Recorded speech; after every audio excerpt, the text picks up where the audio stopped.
Joining me now, Guy Benson, co-author of the book End of Discussion and a Fox News contributor. Guy, good to see you. Hey, Megan. So none of these things tells us whether Ben Carson exaggerated some facts in his memoir. He may have. He may have done that. But each of the examples we've just gone through, which are the ones the media really hit him on, has seemed to fall apart in part or in whole. Your thoughts?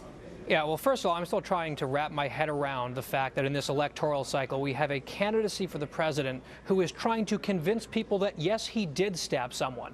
That's just completely bizarre. He tried. Right. He was going at, trust me, I tried to stab someone.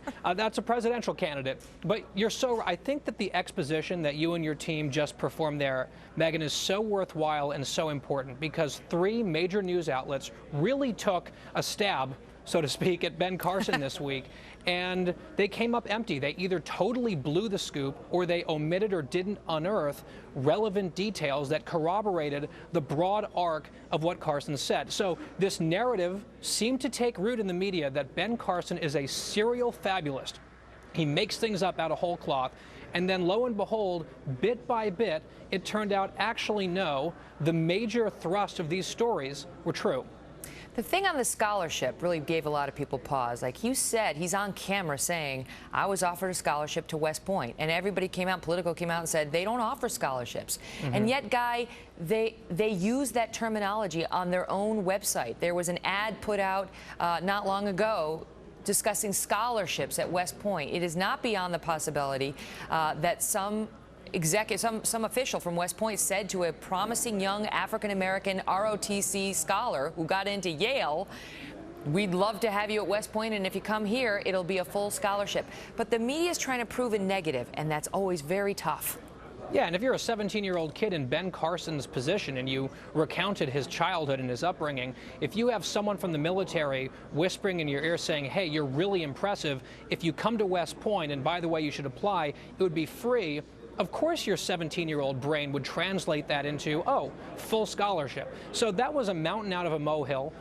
The Politico people really just, the headline was wrong, the lead was wrong, some details were wrong, and what was said to be a lie turned out to be a totally reasonable explanation. And the CNN thing about going back and trying to find people who ask them whether they ever saw the violent side, which he doesn't suggest I was running around very angry. He talks about how he had a bad temper.